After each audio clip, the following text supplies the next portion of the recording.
Chapter 1. The worst possible day to be seen. I was very good at not being noticed. It wasn't something I had to try hard at, it came naturally. Like breathing, or overthinking, or replaying embarrassing moments from 3 years ago at 2 a.m. I existed quietly. Back row seat, minimal eye contact, soft footsteps, controlled voice, predictable routine. Invisible. Safe. And then, hey, I choked. Not metaphorically, not emotionally. Physically. Water went down the wrong pipe, and suddenly I was coughing like I had just inhaled my entire existence. Great. Amazing. If I was going to die, at least it would be in a quiet, dignified way. Are you okay? No. No, I was not okay. Because the voice belonged to Adrian Vale. I looked up, and immediately regretted being alive. He stood beside my desk like he had every right to be there, hands casually in his pockets, posture relaxed, expression unreadable in that annoyingly calm way he always had. He was unfair to look at. Sharp jaw, dark eyes, the kind of face that didn't try and still looked perfect. Meanwhile, I was red-faced, coughing, and 1 second away from passing out. "I'm fine," I croaked. I was not fine. He didn't move. Just watched me. Like I was interesting. Which made absolutely no sense. Because I was not interesting. I was background noise. "You sure?" he asked. "Yes." A pause. Then quieter. "You don't look fine." I swallowed, hard. "Well, I am." He tilted his head slightly. Studying me. And that, right there, was the exact moment something shifted. Because Adrian Vale didn't look at people like that. Not girls like me. Not anyone, really. And yet, he was looking at me like I mattered. Which was unsettling. "Okay," he said finally. And then he walked away. Just like that. Leaving me sitting there, heart racing, lungs still recovering, and one very dangerous thought forming in my mind. Why did he notice me? Chapter 2. A very bad rumor. By lunchtime, my life was over. Why was Adrian talking to you? I don't know. You're lying. I'm not. You are. I'm literally not.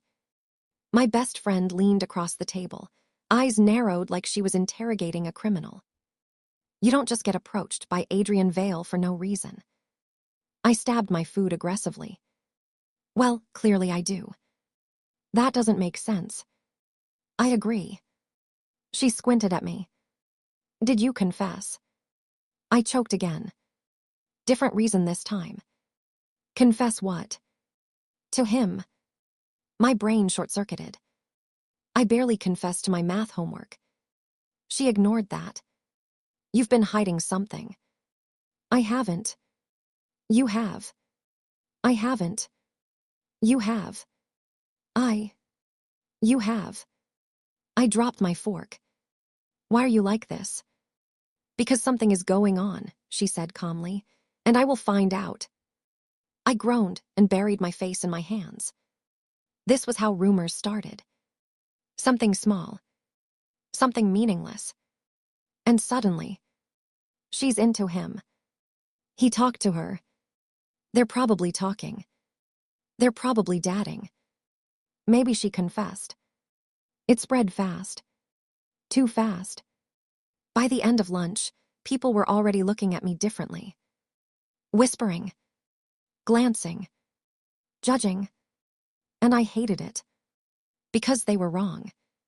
So painfully, embarrassingly wrong. There was nothing between me and Adrian Vale. Nothing. Right. Chapter 3. Assigned seats are evil. The universe hates me. That's the only logical explanation.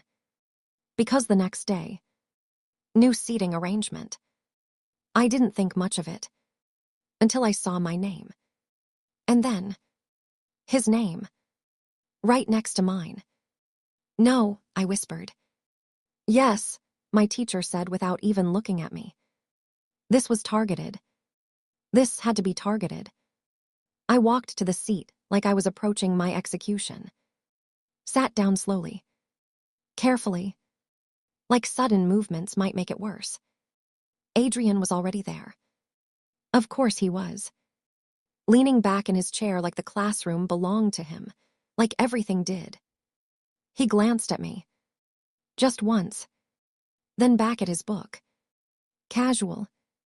Unbothered. Like sitting next to me meant nothing.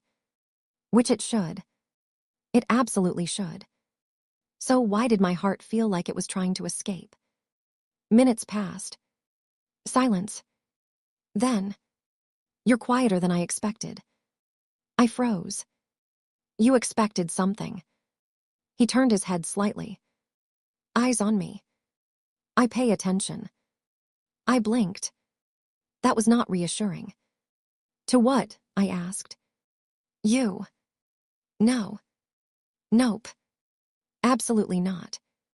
"That doesn't make sense," I said quickly. "It does to me." "Well, it doesn't to me." He smirked. Actually smirked. And I felt personally attacked by it. "You overthink a lot," he added. "I do not." "You do." "I don't." "You do." "Stop analyzing me. Stop being interesting." I stared at him. He stared back. And for a brief, terrifying moment, it felt like the rest of the classroom disappeared. "I'm not interesting," I said quietly. He didn't look away. "That's where you're wrong." Chapter 4. The problem with close proximity. There are several problems with sitting next to Adrian Vale. Let me list them. 1. He notices everything. 2. He talks more than people think. 3. He has absolutely no respect for personal space. You tap your pen when you're nervous. I froze. "I'm not nervous." "You are right now." "I'm not." "You are." "Stop observing me." "No." I turned to glare at him. Big mistake. Because he was close. Closer than I expected. And suddenly, I was very aware of everything. The way his sleeve brushed mine. The way his voice dropped slightly when he spoke. The way his eyes stayed on me like he wasn't planning to look away anytime soon. "You blush easily," he said. I turned away so fast I nearly got dizzy. "I hate you." He laughed. Actually laughed. And it wasn't loud or obnoxious. It was quiet. Soft. Almost surprised. Which made it worse. Because now I knew what his real laugh sounded like. And I didn't think I was supposed to.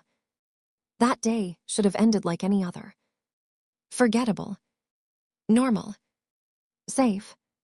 But it didn't. Because as class ended. "You're going the wrong way." I stopped. "I always go this way." "No, you don't." I frowned. "Yes, I do." "You avoid crowded hallways," he said. "You take the longer route past the science wing." I stared at him. "How do you know that?" He shrugged. "I told you, I pay attention." My stomach flipped. "That's creepy." "It's observant." "It's creepy." He stepped closer. And suddenly, I couldn't think straight. "You noticed me first," I said quickly, trying to regain control. He tilted his head. "No." "What?" "I didn't notice you first." My heart skipped. "You noticed me." I blinked. "That's not." "It is." "No, it's not." "You always look at me before looking away." I felt heat rush to my face. "I do not." "You do."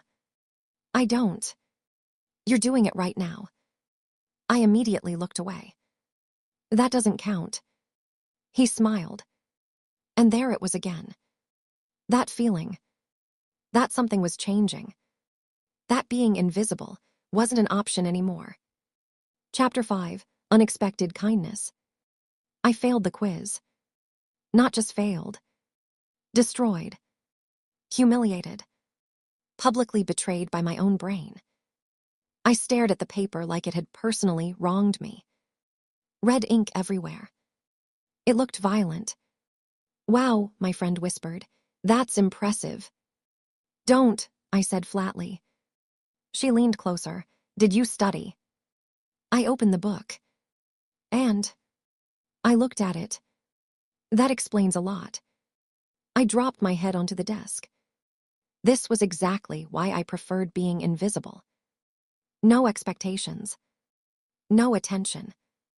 No. A shadow fell over my desk. I didn't look up.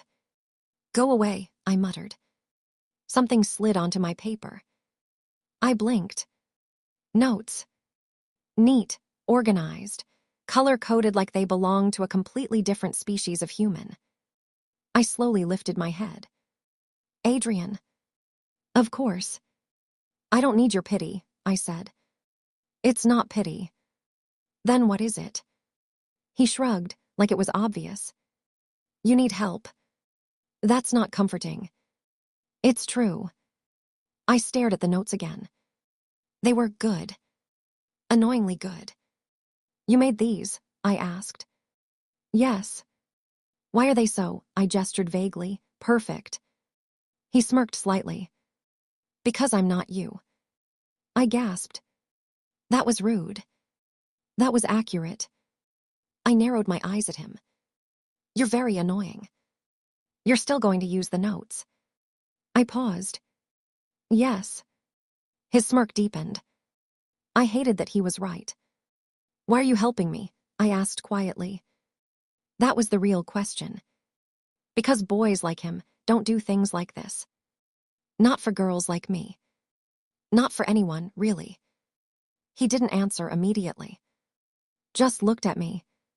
Really looked. And then, "I want you to do well." My chest tightened. "That's it. For now." For now. What did that mean? Before I could ask, "Don't overthink it," he added, already turning away. Too late. I was already overthinking everything. Chapter 6, The Almost Moment. It started raining halfway through the last period. Of course it did. Because the universe has a personal vendetta against me.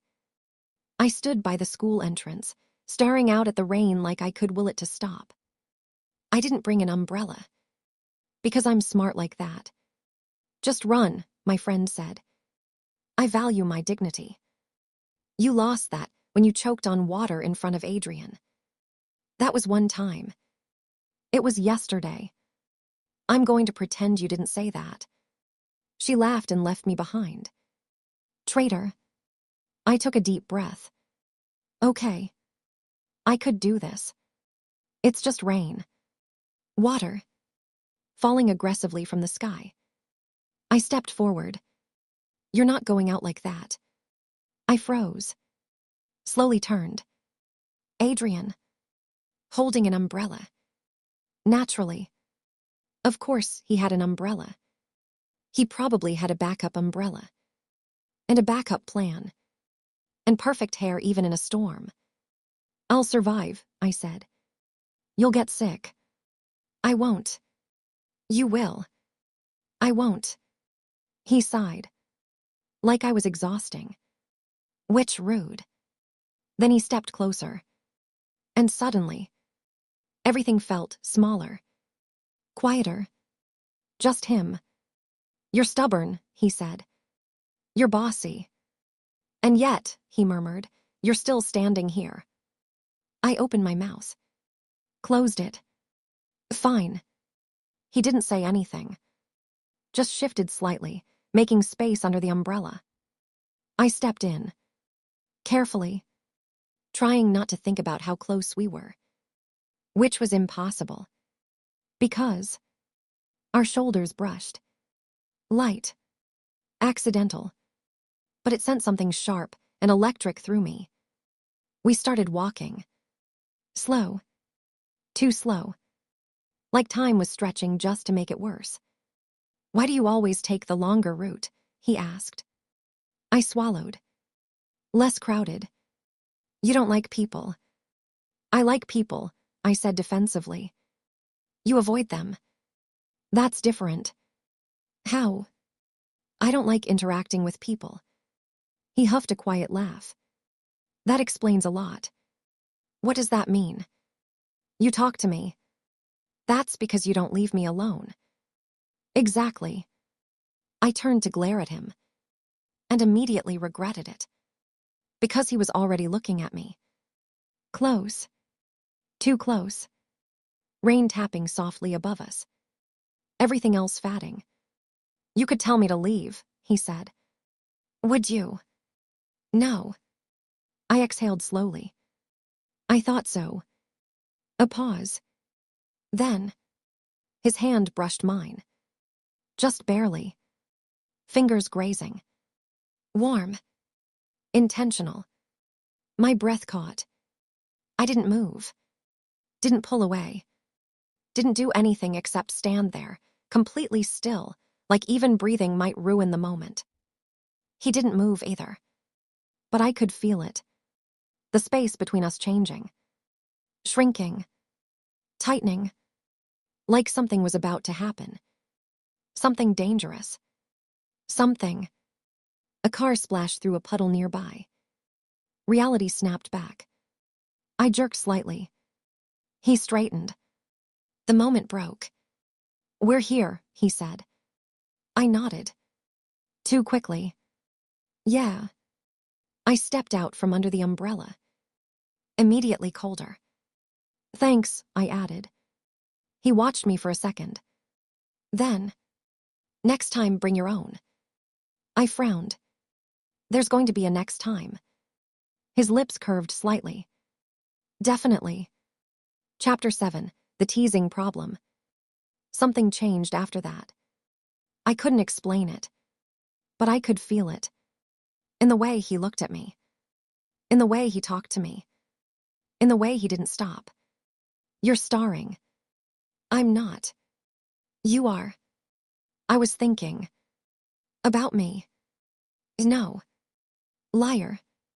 I slammed my book shut. You're insufferable. And yet, he said calmly, you're still talking to me. I don't have a choice. You always have a choice. Not when you sit next to me. You could ignore me. I tried that. And it didn't work. He smiled. Not smug. Not teasing. Just soft. And that was worse. Because I didn't know what to do with that. Later that day. You're doing it again. I looked up. What? Tapping your pen. I immediately stopped. I was. You were. I was. You're nervous. I'm not nervous. Then why won't you look at me? I am looking at you. I turned. Fully. Determined to prove my point. Big mistake. Because he leaned in slightly. Not enough to be obvious. But enough to matter. Enough that I noticed. Enough that I couldn't think straight. See, he murmured. You're nervous. I hate you, I whispered. No, you don't. He was right. And I hated that more. Things got worse. Or better. I wasn't sure. Because now. He walked with me. Sometimes. Not always. But enough that people noticed. Again, my friend whispered one day. I didn't invite him. I don't think he needs an invitation. I groaned. Because she wasn't wrong. He didn't. And the worst part. I wasn't telling him to stop. One afternoon, as we walked. Why me? The question slipped out before I could stop it. He glanced at me. What about you? Why do you talk to me? Because I want to. That's not an answer. It is. It's not a good one. He stopped walking. So I had to stop too. And then, he stepped closer. Not teasing. Not joking. Serious. For once. You're not like everyone else. I frowned. That's not a compliment. It is to me. Why? He hesitated. Just for a second. Like he was deciding something. Then, you don't try. I blinked. What? You don't try to impress me. Why would I do that? Exactly. I stared at him, completely thrown off. You're weird, I said finally. He huffed a quiet laugh. I've been told. I shook my head. I don't get you. You don't have to.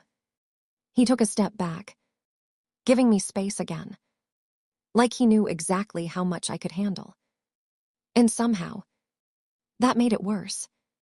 That night, I lay in bed, staring at the ceiling, thinking, overthinking, replaying every moment, every look, every word, every almost. And one thought kept repeating itself. This isn't nothing anymore. And that was terrifying. Chapter 8, When Things Get Complicated. I should have known it wouldn't stay simple. Things like this never do. Not when he's him. And I'm, well, me. It started small. Whispers. Looks. The kind that linger just a second too long. Why her? I don't get it. He could do so much better. I pretended not to hear. Pretended it didn't matter. Pretended I didn't care. But pretending doesn't stop the feeling. It just buries it. And buried things don't disappear. They grow. You're quiet today, my friend said. I'm always quiet. Not like this. I shrugged. I'm just tired. She gave me a look. The kind that said I don't believe you, but I'll let it go for now. I appreciated that. Because I didn't want to explain. Didn't want to say it out loud. Because saying it would make it real. And I wasn't ready for that. I started avoiding him. Not dramatically. Not obviously. Just small changes. Taking a different route. Leaving class earlier. Keeping conversations short. It should have worked. It didn't. Because on the third day, you're avoiding me. I froze. Of course he noticed. Of course he did. I'm not, I said. You are. I'm just busy. With what? Things. That's not an answer. I sighed.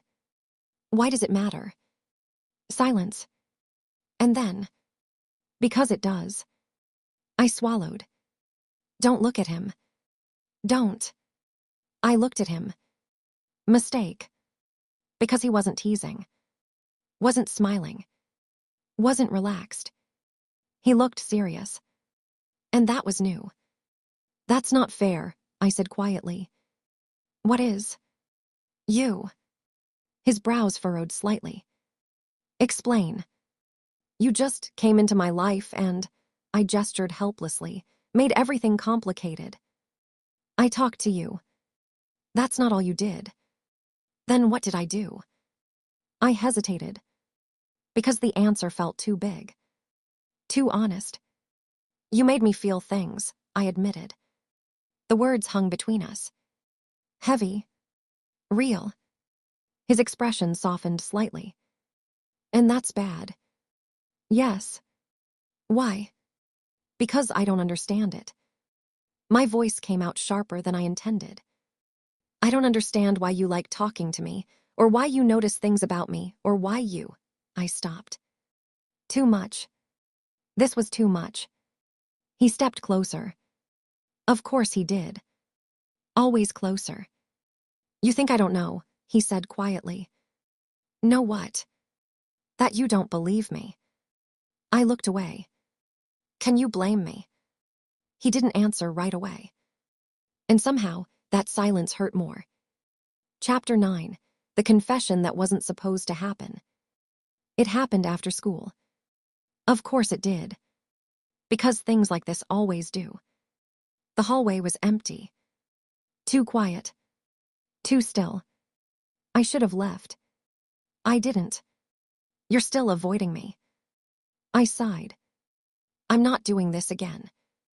Yes, you are. I turned. And why do you care so much? Because that was the real question. The one I'd been avoiding. The one that scared me. Because if I asked it, I might get an answer. And I didn't know if I could handle that. He looked at me. Steady. Unmoving. Like he'd already decided something. Because I like you. My breath caught. What? I like you. He said it so simply. So easily. Like it wasn't the kind of thing that could ruin everything. You can't just say that, I whispered. I just did. That's not fair. Why? Because, I struggled for words. Because you don't get to say something like that and expect me to just believe me. Yes.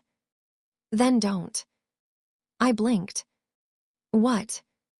Don't believe me, he said calmly. Watch me instead. My heart skipped. That doesn't make sense. It will. He stepped closer. Of course he did. Close enough that I had to tilt my head slightly to look at him. Close enough that my thoughts started slipping. You think this is a game? I asked. No. Then what is it? You. My chest tightened. That's not an answer. It is for me. He reached out. Paused. Like he was giving me time to move away. I didn't.